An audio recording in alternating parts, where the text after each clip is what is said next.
you.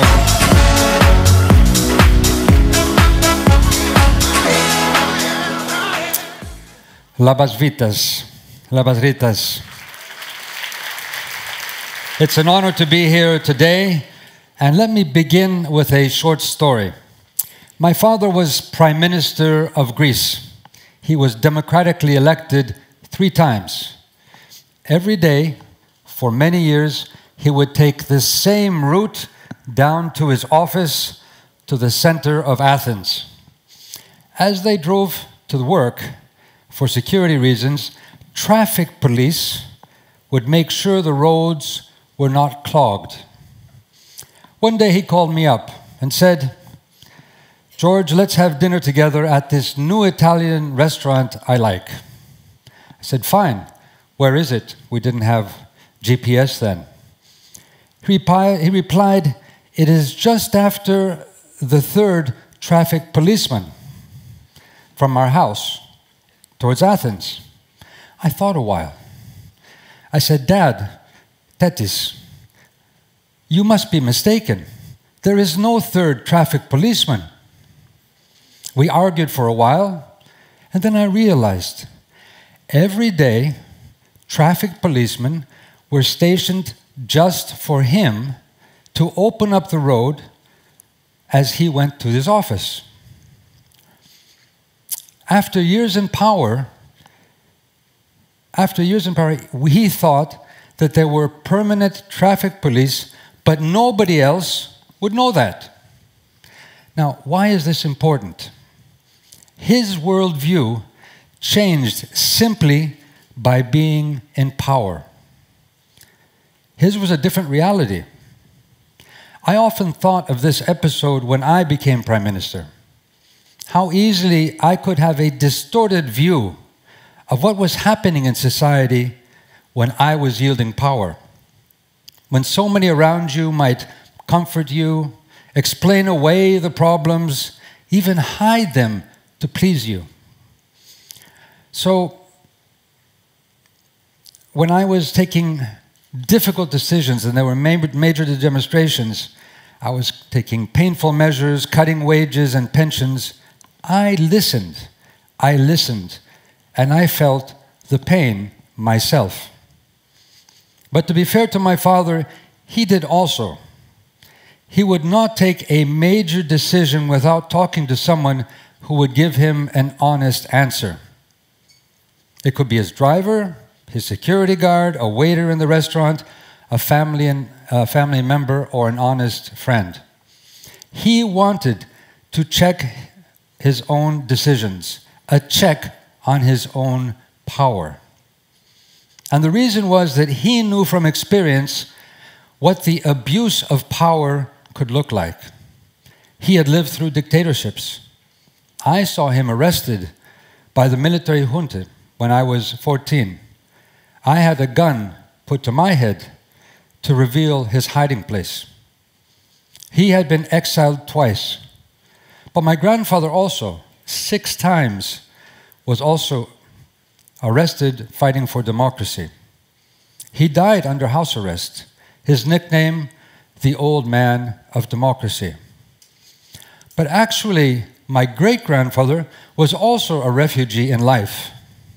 Zygmunt Minejko, Lithuanian and Polish, who grew up here in Vilnius. Only yesterday I visited my ancestor's tomb in Rasų Cemetery. A high-ranking officer, he fought in a war, 2 wars actually, with Russia, was captured, ordered to be executed. He was taken to Siberia, but he escaped and ended up in the Ottoman Empire, actually in northern Greece. And he helped the Greek army liberate that part of Greece. I still have his picture with the many medals on his chest for his brave fight for freedom. One of his daughters was my grandmother, Sophia. So my experience has both been close to power, even yielding power, but also seeing and suffering from the gross abuse of power.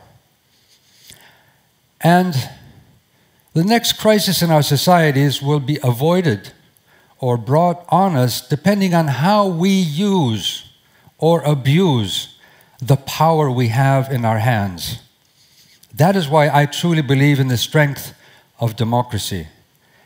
Today, humanity yields amazing power.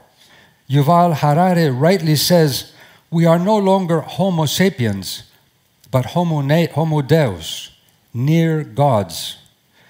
And this is now a political and ethical issue, no longer an economic one. Let me take you back to the beginning of politics. In ancient Greece, politics was a revelation that we together have the amazing power to be masters of our own fate. This revelation was a liberation. We, liberated from fear, from despots or dogma, politics was the freedom to imagine. The human mind was free to examine, to take risks, to experiment, and to design a better life. Democracy? Democracy was an innovation, a political innovation. On the one hand, democracy was to check the concentration of power, to disrupt it. Maybe what Jonas was saying earlier, I would say democracy might be the ultimate of creative destruction. To protect this freedom from tyrant or high priest, to limit the abuse of power, hubris, as the ancients called it. Democracy was also the way to hold conflicting views without violence, to respect difference, diversity, come to a consensus for the collective good. Many of you have lived under authoritarianism during the Soviet rule, as I did when I was 14. But today there are new forces, very different than an oppressive regime or a foreign occupation, that have become powerful, and either they will liberate us or control our lives. Let me tell you another story. I'm sitting with my European counterparts in Brussels. I had the unhappy privilege of discovering that our national deficit was not 6%, as the previous government had said, but actually 16%. The previous government in Greece had fudged the figures. We're talking billions of euros. But this budget deficit was only a symptom of deep structural challenges in my country. The lack of transparency, lack of accountability, politics and media captured by powerful interests and our own oligarchs. I came to office in 2009 with a mandate, a mission to tackle these problems. But despite our electoral mandate to make major reforms, despite taking the most radical measures, the markets mistrusted and undermined our efforts. Borrowing costs skyrocketed. We faced possible default. So I went to Brussels to ask for a strong, united response to calm the markets. Give us time to make these reforms. Picture yourself around that table in Brussels. Negotiations are difficult, progress is slow, tensions are high. We reach 10 to 2 in the morning on a Sunday. The Prime Minister shouts, "Quick, we only have 10 minutes." I ask, why? These are serious decisions. We need time to get them right. Then another PM butts in and says, "We need an agreement now. In 10 minutes, the markets are opening up in Japan, and there will be havoc in the global economy." So in those 10 minutes, we hastily came to a decision. This time it was not the military, it was the markets holding a gun to our collective heads. Our crisis highlighted symptoms of broader, not only Greece's problems. For example, our democracies are trapped by systems too big to fail, or maybe too big to control. There are 6 industries, you know them, more powerful than most nations: finance, energy, pharma, agribusiness, weapons industry, and the digital giants. We had a social contract between government, employees, employers. That has been basically undermined. Profits used to be, yes, of course, we need profits, but we also need social cohesion. The contract was broken through globalization. Capital is no longer national. It's free to flow around the world. In practice, it means it escapes its social responsibility in the social contract, evading its share of taxes, evading environmental or even labor standards. We also have unprecedented inequality. But what does that mean? Huge concentration of power in the hands of a few. Technology, knowledge, media, wealth, networks. And I know politics is easily captured by these powerful, either through lobbies or through outright corruption of our institutions. The internet was initially seen as an anarchist's paradise, everyone equal, a triumph of democracy. Friedman called it, "The world is flat." Today, the web may be becoming a spider web. A cloud of artificial intelligence knows more about you than your mother. Our data in China is owned by the state. But in the US, we have surveillance capitalism, where big corporations track our every move. This can change.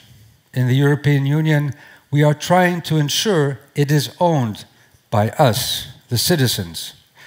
Yes, Europe, we can have a European dream. And this is Europe's challenge. Make humanity a choice. And despite the opposite belief, Europe has capacity, if we believe in it. It is much more powerful than we think. When Mario Draghi in 2000 said, "I will do whatever it takes," the markets were tamed. GDPR is now bending the will of many to keep following our every move on the internet. Europe can possibly integrate the rise of China peacefully into a new multipolar world, maybe through cooperating on the Belt and Road Initiative. During the Soviet debt crisis, we could have designed a different strategy: a banking union, a stimulus for green growth and jobs, an infrastructure, a mutualized debt, Eurobonds, to support the countries under pressure from the markets while investing in the future of our youth. The Brexiteers have a very enticing slogan: take back control. And yes, we need to take back control. But we can't do this alone. We need to build bridges of cooperation. This is why we need Europe. We can only fight climate change, mitigate the refugee problem, deal with global pandemics. We can only tame the digital giants if we work together to humanize global capitalism. Greece, you see, was only a preview of what is in store for us all. Are we moving towards the rule of the powerful rather than the rule of our citizens? Politicians today are more like acrobats, a Greek word which means walking on the edge between polls, fundraising, sound bites, tweets, constraining our capacity to imagine and design better societies. Democracy is not to blame. The lack of democracy is the problem.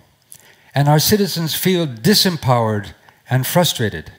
And they become easy prey to fake news. I remember when social media convinced many Greeks that we didn't need to change because Russia could save us by buying our debt. A crisis, however, can be an opportunity. Instead, I had a very humbling experience. Let me make it a bit oversimplified in analogy. We had 3 leadership choices: suicide, assassination, or rebirth. Suicide, I would describe as a decision to give up control, fatalistic, look for a savior.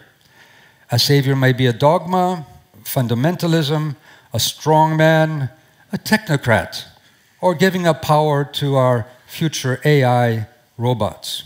It is capitulation, losing faith, confidence in our own capacity. In Europe, we initially put our fate in the hands of the most powerful, Germany. She was the one to save us. Her view was sacrosanct. That led to blind faith in the orthodoxy of austerity. Then we were surprised when again and again new measures didn't bring an end to the crisis. A version of this suicidal attitude is to hide. When you face a new frontier, you retreat to your own tribe, your house. You lock the doors. In our case, this would mean Grexit. But we made a strategic decision. We wanted to stay in, despite the difficult sacrifices. Others choose to build walls, go back to their island, such as Brexit. I'll come back to this. A second reaction for leaders could be assassination. Well, a cornerstone of our, I don't mean assassination literally. However, recent events, for example, in Christchurch in New Zealand, are only one example of how this has become a serious and dangerous mode of thinking. Hatred is undermining our democracies. A cornerstone for democracy is collective trust and empathy. The ancient Greeks were taught this over centuries. In fact, the Iliad, the story of the war with Troy, begins with one word: rage. The Iliad became a constant lesson about the folly of men to use violence and anger as a way to solve society's problems. A lesson possibly for today's world of social media, which has unleashed unlimited rage and bullying. During the financial crisis in Europe, Greece was the whipping boy or the scapegoat for Europe's collective failure.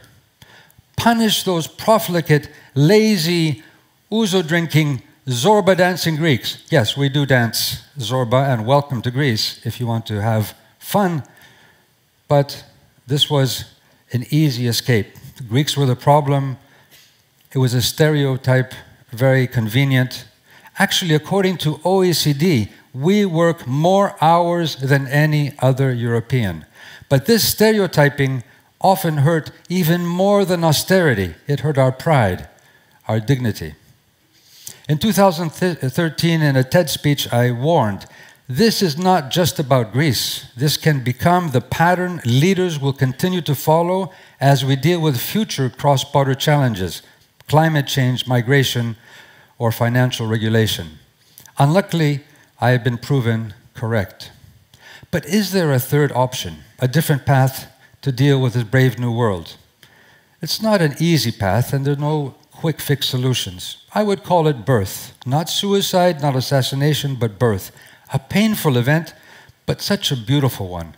It's a participative event, one of community, of family, of imagining a new future, of creativity, of bringing a new life into our society, not owning it, but owning responsibility for it, to own our future, reaching out to the collective wisdom of our societies, to own our responsibilities.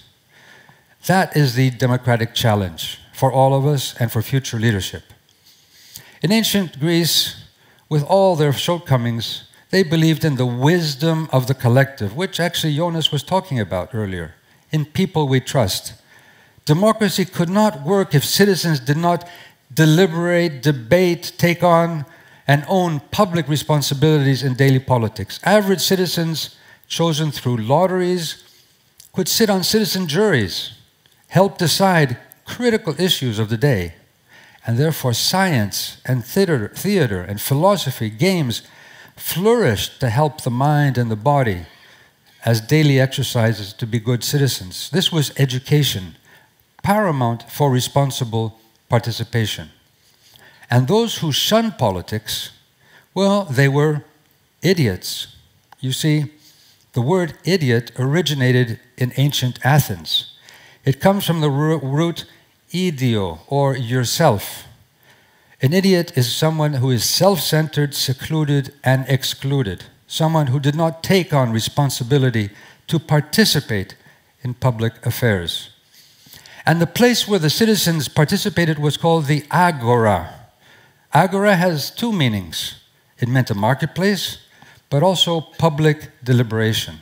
Markets and politics were unified as one, transparent, accessible, because they each brought power to the people. They served the demos. Above government, above markets was the voice, the rule of the people, even direct rule. Today we have a globalized marketplace, but we do not have globalized democratic institutions.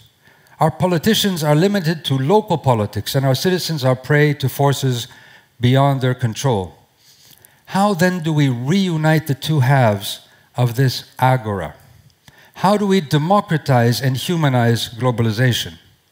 Well, this is exactly where Europe fits in, because despite its shortcomings, Europe is the most successful cross-border experiment in peace. And taking back control means more Europe, certainly not Brexit. But it also means a more democratic Europe. So let me challenge you in ending this short speech. Let's imagine Europe as a testbed for a kind of global democracy. Design a European agora, not only for goods and services, but primarily for citizens' voices. Let's rethink the idea of citizenship. Even in ancient Greece, when they thought of giving citizenship to migrants or slaves, they declared that being Greek is simply having a Greek education. So being European would be espousing European values. Here's an idea. Why not have the first truly European citizens by giving our refugees or migrants not Greek, not German, not Lithuanian citizenship, but why not a European citizenship? Furthermore, many of our citizens have migrated to other countries in the EU. Lithuania, as Greece, has faced a brain drain of the young and educated. Let's ensure their rights to participation in the European project. Let's imagine that European citizens have the power to vote directly to elect the president of the European Union. Let's have citizen juries from all around the countries chosen by lottery to deliberate on controversial issues. Let's have an internet agora. Let's empower the unemployed and Erasmus for them with scholarship vouchers to study and train where they choose. Why not European-wide referendum, where people vote as lawmakers for future treaties, where citizens' education is through participation, democratic participation, so that diversity in nation, race, ethnicity, or gender builds trust and solidarity, not exclusion and xenophobia. Now, some might accuse me of being naive. No, I am a pragmatist.